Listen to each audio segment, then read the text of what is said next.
कैसे हैं आप लोग। मेरा YouTube चैनल पे आपका बहुत बहुत स्वागत है। चलिए मैं आज आपको सैटेलाइट कम्युनिकेशन के बारे में कुछ हिंट्स बताना चाहूँगी जिस तरह से आता है। देखिए, let me take this marker pink.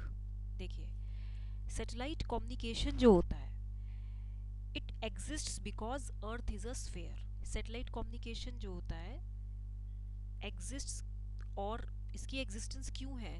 Because अर्थ जो है, सिंस अर्थ जो है it looks like sphere, it is like a sphere. हम क्या करते हैं, जो सैटेलाइट सिस्टम्स होते हैं इनकी फ्रीक्वेंसी रेंज क्या होती है? दे mainly operate in microwave and millimetre wave frequency bands. ठीक है, इन फ्रीक्वेंसी बैंड्स में ये ऑपरेट करते हैं। ठीक है, जिनकी फ्रीक्वेंसीज है between 1 and 50 gigahertz. Okay, now there are 4 satellite systems, जैसे आपका इंटेलसैट है, आपका न्यू आईसीओ है, स्काई ब्रिज है, इरिडियम है, जैसे आपका है मियो लियो मियो जियो, एंड एक आपका इंडियम सैटेलाइट हो गया।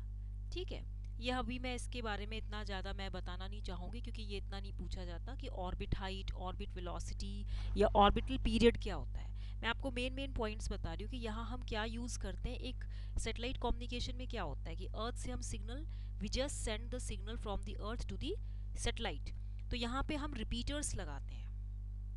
रिपीटर क्यों चाहिए हमें? It is needed to convey signals over longer distances by overcoming the distortion.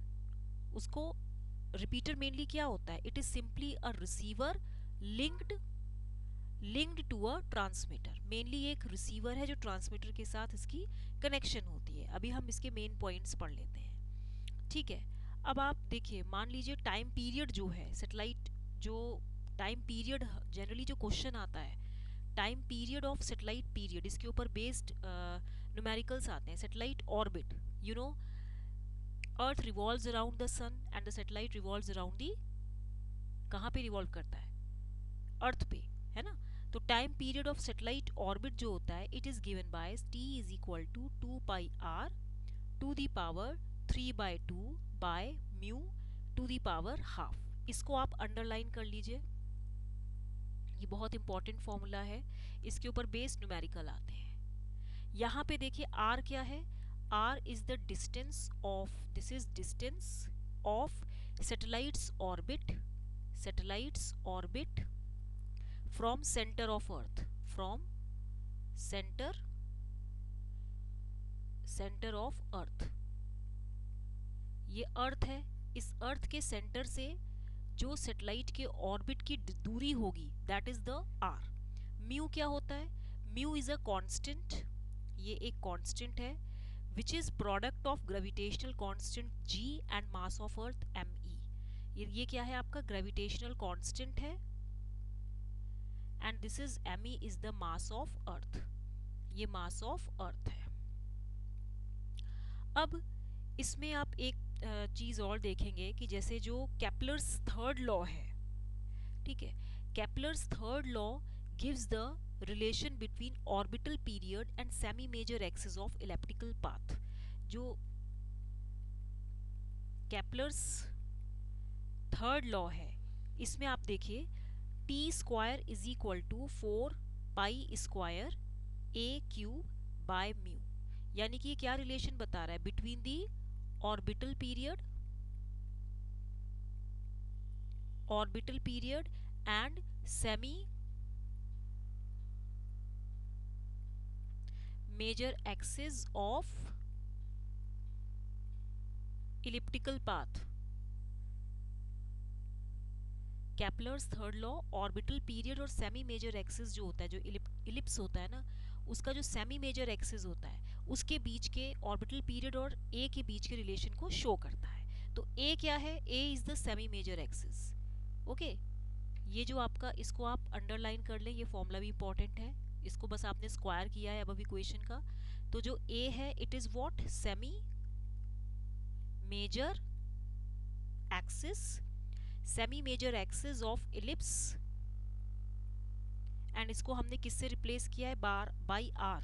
If path is circular, R is for circular path. Okay, mu क्या है यहाँ पे, केपलर्स कांस्टेंट है, mu is the Kepler's constant. अभी हम छोटे छोटे points cover करेंगे, जैसे कि ये आपने पढ़ा ही होगा ना, जैसे अगर ये आपका डायग्राम है तो यहाँ पे देख लीजिए कि ये कैसे ये इसका ग्राफ जो डायग्राम बना रही हूँ, से ये ऐसे मैं आपको समझा रही हूँ। तो यहाँ पे आप देखिए कि अब इसमें अपोजी और पैरेजी पॉइंट भी होते हैं, जैसे कि ये जो पॉइंट है आपका इस साइड पे, इसको हम अगर इधर से हम मार्क करें और यहाँ पे इधर से मार्क करें, तो ये जो पॉइंट है this is a of 1 plus e, और ये जो पॉइंट है इसको बोलते हैं a of 1 minus e, a of 1 minus e. ठीक है, ये जो पॉइंट है यहाँ सेंटर ऑफ अर्थ, ये सेंटर ऑफ कहते हैं इलिप्स है, तो ये ए ई है। ये पॉइंट आपका सेमी मेजर एक्सिस है ए, और ये पॉइंट आपका सेमी माइनर एक्सिस है बी।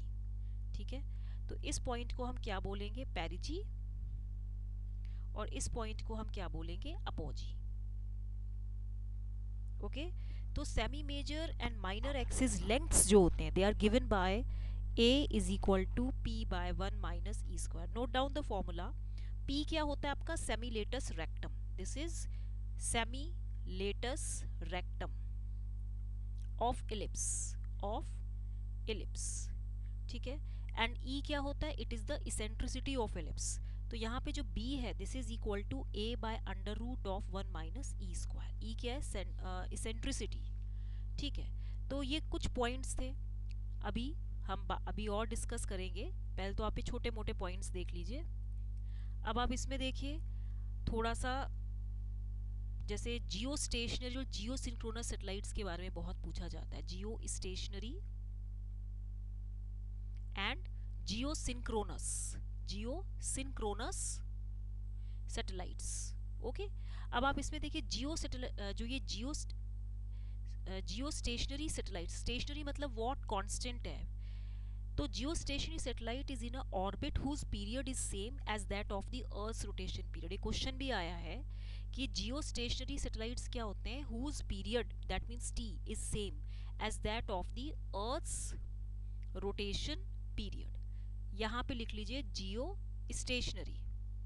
ठीक है, इट रिमेन्स स्टेशनरी और constant with respect to any point on the earth. जैसे ये अर्थ है, कोई भी पॉइंट आप अर्थ पे ले लें, कोई भी point with respect to any point on earth, जो आपका जियो स्टेशनरी सैटेलाइट है, दिस रिमेन्स स्टेशनरी मतलब कांस्टेंट रहता है। Okay, now geo synchronous satellite क्या होता है, अब सिंक्रोनस मतलब something which is going simultaneously, साथ साथ जिसे बोलते हैं। तो अब ये जो जियो सिंक्रोनस सैटेलाइट है, it will be at a fixed position, ये एक कांस्टेंट फिक्स्ड पोजीशन पे होता है।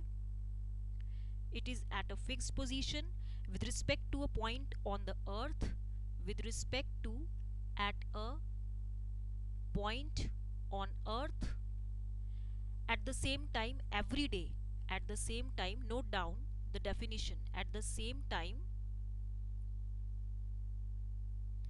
every day but not all the time। remember क्या बोल रहा है ये, but not all the time, पूरे समय ये अपनी फिक्स पोजीशन पे नहीं रहता है, ये सेम टाइम में हर दिन एक सही समय, एक सेम टाइम पर ही एक पर्टिकुलर पॉइंट अर्थ के विद रिस्पेक्ट फिक्स पोजीशन पे रहता है।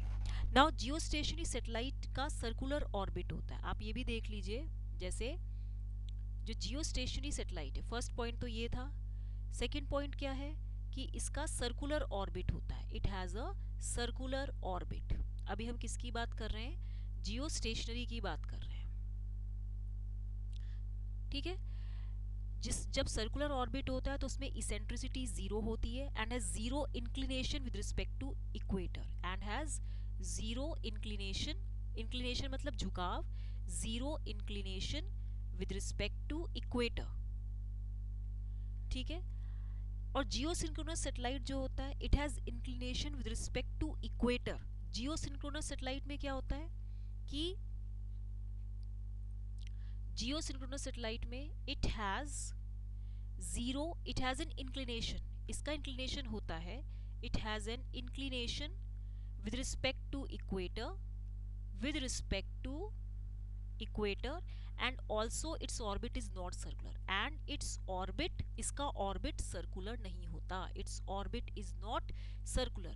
तो बेसिक डिफरेंस क्या है geo stationary and geo synchronous satellite में, कि जियो स्टेशनरी सैटेलाइट जो होता है, the period of the Jio stationary satellite, it is in a orbit whose period is equal to or same with respect with equal to that of the period of the earth's rotation. ठीक है, it remains stationary, ये कब ये second point लिख लो, it remains stationary with respect to any point on earth. Third point है कि इसका सर्कुलर ऑर्बिट होता है, ई जीरो होता है एंड जीरो इंक्लिनेशन होता है with respect to equator. Geo synchronous जो होता है satellite, it is at a fixed position. Satellite man made satellite, artificial satellite जैसे अगर हम बात करें तो ये geo synchronous satellite fix position पे होता है, but not all the time. इसका इंक्लिनेशन होता है विद रिस्पेक्ट टू इक्वेटर, लेकिन इसका ऑर्बिट सर्कुलर नहीं होता. अब इसमें कुछ इंपॉर्टेंट फॉर्मूलेज हैं जो आपको याद होने चाहिए, जैसे एवरेज एंगुलर वेलोसिटी है, average angular velocity. Average angular velocity जो होती है सैटेलाइट की, this is mu to the power half by a to the power 3/2. इसको आप याद कर लीजिए, that is 2 pi by capital T. तो ईटा क्या है आपकी एवरेज एंगुलर वेलोसिटी है. म्यू आपने पढ़ा था कैप्लर कांस्टेंट है या जीएमई था जो आपका, ठीक है. मीन अब आता है एक मीन एनोमली, एक आता है mean anomaly.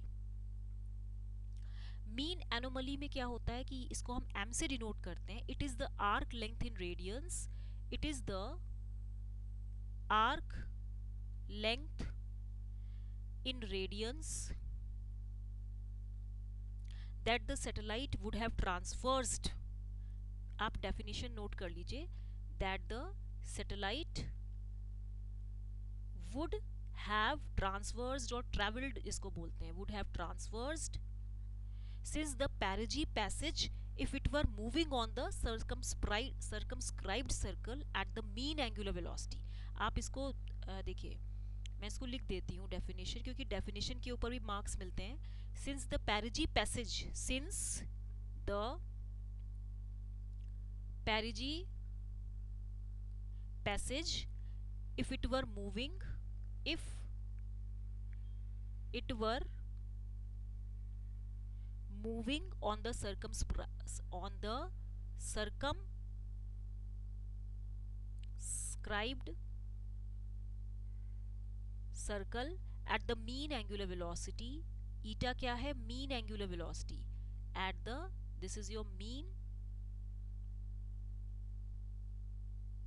Angular velocity and is given by m is equal to capital E minus small e sine capital E. तो E क्या है आपका, ई सेंट्रिक एनोमली है. दिस इज योर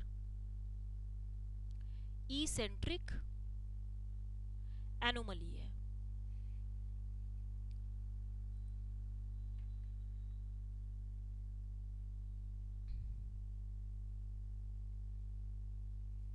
ये आपकी डेफिनेशन है, ठीक है. Basically this is the length of an arc that is measured in radians where the satellite if it is suppose to have travelled, क्योंकि जो पेरिजी का जो पाथ है, अगर ये सर्कल के सर्कमस्क्राइब्ड पोर्शन पे मूव कर रहा है एट मीन एंगुलर वेलोसिटी, तो उसको हम मीन एनोमली बोलते हैं, ठीक है. और हम इसके बस आप फॉर्मूले देख लीजिए, m is equal to eta of t minus TP. कभी कभी फॉर्मूले पे क्वेश्चन आता है, तो TP is the time of the perigee, ठीक है. तो इतना था. अब इसमें देखिए थोड़ा सा हम और जाएंगे सैटेलाइट के बारे में अभी, क्योंकि अब मेन चीज़ हम कुछ कुछ बताने जा रहे हैं. सैटेलाइट कम्युनिकेशन में सैटेलाइट लिंक डिज़ाइन होता है, जैसे सैटेलाइट लिंक डिज़ाइन.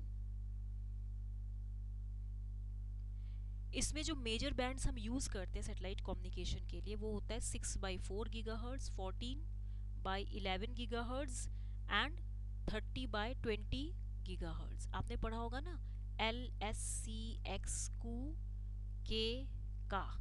L होता है 1 to 2, S 2 to 4, C 4 to 6, 4 to 6, 6 to 12, 12 to 18, 18 to 20 and 20 to 30 होगा ये ना।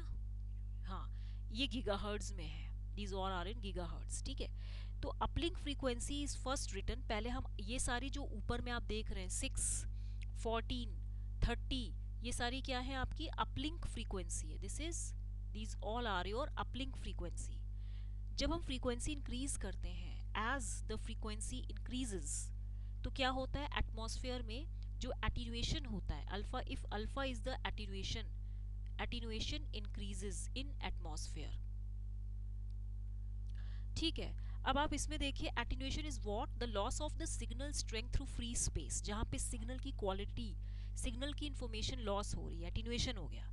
ऑल कम्युनिकेशन लिंक्स जो होते हैं, they are design to meet certain performances. What are the performance, मतलब किस पैरामीटर पे हम किसी भी कम्युनिकेशन लिंक की परफॉर्मेंस मेजर करते हैं। एक होता है bit error rate, bit error rate, this is your bit, इसको आप याद रखिएगा, bit error rate in a digital link. In a digital की बात करें तो हम बिट एरर रेट लेते हैं इन अ डिजिटल लिंक। ठीक है, और a signal to noise ratio और SNR in an analog link, in an analog link. ठीक है, तो आप ये देखिए बेसबैंड चैनल, जो आपका लो फ्रीक्वेंसी सिग्नल होता है, जो बेसबैंड चैनल होता है, दैट इज आपका जो BER है, बिट एरर रेट है, या जो सिग्नल टू नॉइज रेशियो है, it is determined by carrier to noise ratio. It is determined by carrier to noise ratio at the input, याद रखिए, at the input to the demodulator in receiver. आप receiver में क्या करते हैं, signal को extract करते हैं ना, रिसीवर साइड पे ओरिजिनल सिग्नल को आप रिकवर करते हैं। तो if it is your demodulator, ठीक है, ये अगर रिसीवर है आपका, तो यहाँ पे इसके इनपुट में हम कैरियर टू नॉइज रेशियो लगाते हैं, carrier to noise ratio, that is PC/PN जो होता है। ठीक है, तो उसको लगाने से ही हमें BER या SNR पता चलता है, बिट एरर रेट और SNR, ये याद रखिएगा।